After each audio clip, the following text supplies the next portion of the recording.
So I am Naina Mehta. So I have been working with Qualcomm. I mainly work around Linux kernel development and Android bootloaders. For the past few months, I've been working on making the IoT devices system ready compliant. So today I'll be talking to you about the whatever effort we have been doing for achieving system ready compliance. So I'm sure most of you must be aware of what system ready compliance is, but I'll start with a brief about what System Ready is. So the idea behind when ARM started System Ready is that all the platforms should run out of the box. The OS should run out of the box. So the way of achieving it was to standardize the interface between hardware, firmware, then firmware and hypervisor in OS, and also to have that mandatory requirements on hardware side, OS side, so that we have that minimal balance to actually run those OS on those platforms. And one of the way we are doing this is that it requires the SoC to be maintained in upstream. So for our case, we are actually going ahead with the system ready device tree band, which actually caters to embedded devices which are using device tree for actual firmware information. An ACS test suite is actually the test suite for which is being used for system ready. So it caters to a lot of areas on boot side, and then you have OS side tests. So and base system architecture is for checking hardware related information. For example, your JAK timer, those kind of functionalities. So I won't go too much into detail of it because most of you might be already aware. So at Qualcomm, we offer a lot of IoT and industrial platforms. So basically what we want to achieve right now is to make all those platforms system ready compliance. So any customer or any third developer, anybody who's using our platforms should be able to run the OS out of box. And like previously this has been tried for Qualcomm platforms, but mostly with U-boot. So right now we are actually trying it for UEFI firmware. And you can actually go through Qualcomm Linux. So basically Qualcomm Linux provides certain IoT platforms, and RB3 Gen 2 is the first platform for which we have started system ready compliance. And here like you can see that we have different attaches for the platform. So what here we want to achieve is that irrespective of what attachment is there, what kind of product is there, it should run. So that was the basic of what we wanted to achieve, and this is what progress we have made so far. So currently whatever I'm presenting is for RB3 Gen 2. So what we have achieved so far as part of ACS validation is that capsule update has been successfully validated, and then there are SCT tests which actually uses, we want to check UEFI interfaces, UEFI services. So those also, majority of the cases we are able to succeed and they're working fine. But there are a few failure cases for which we are internally checking, as well as we are working with ARM to see if certain services are not actually useful for our particular platforms, are they mandatory. So those kind of things, since it is a bit early, we are still trying to figure it out, and we are checking on that. And it's a very minimal set of UEFI services. And like the firmware test cases, they are also passing for mandatory UEFI services. So going forward, it's like more about what kind of challenges we have we have seen so far. So starting with ACS, so ACS actually ARM releases ACS images. So what we saw initially was that we were not able to boot up with those images. So what we were seeing is that there were a set of memobots which were coming back to back, and they were happening because the BSA driver actually requires that all the SCSI devices which are there, they should support ATA. But we actually don't support that on our RB3 Gen 2.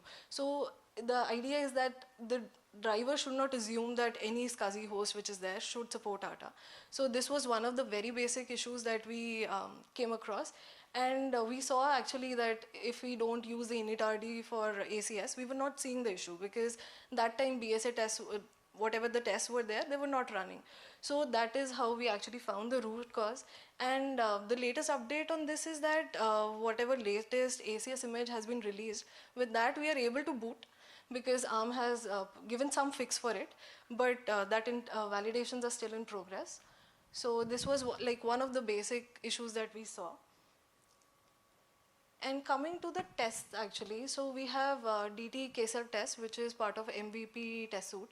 So what we observed is that we have certain firmwares, like for example, you have different subsystem for modem or for compute. So what we actually saw is that whenever remote proc was not there, these particular devices were not getting probed. And since K-cell test actually requires you to probe all the devices which are there in the device tree. So this is one of the things which were not happening because ACS images don't have our firmware images. So now we are checking on this. So what we did is that if we are loading the firmware images separately after boot up, that time we see that these devices are coming up. But since the BSA tests are running very initially, they're still failing. So one thing we are trying to figure it out how the test can be rerun, because currently they run only during boot up. So that is something we need to work with ARM to see how this can be fixed. So this is one of the issues that we found, and it is just for like one particular subsystem. You'll see these failures for multiple subsystems wherever sub-devices are there. And then other thing was we saw during DT validate test. So DT validate test would be actually checking for DT schema. So what we saw is that if you see here, the basic compatible string which is there for the board and the SOC, they were itself failing to pass the DT schema test. This was happening because the kernel tip which was being used for the test, it was a bit older one, and after moving to the latest one, it started working. So this is also one of the things that we'll have to keep in mind, that whenever we have these any platform support available in kernel, that time all the tips should actually, if they are pointing to the latest one, it will help overcome such kind of issues. And the other kind of issues what we saw is that in Qualcomm we have a few properties, like here you see DDR information we are passing. These are actually runtime added to the device tree by the bootloader, and we have a lot of clients for it. For example, GPU and other use cases are there. So since these are not part of DT binding schema, so it was actually failing, and still we are trying to figure this out. So if you see here, I've given a few references, because what previously we were trying is that we were trying to add these bindings as part of the documentation, but that was not accepted because this is very much Qualcomm specific, platform specific. So these are not very generic, although these are generic properties, but I think these are not something we would want to put in the device tree. So now we are trying to have another way. We are actually trying to expose this information via SMEM, so that all the drivers would be able to read via SMEM. So for this changes have been pushed in upstream, so we are still, discussions are going on.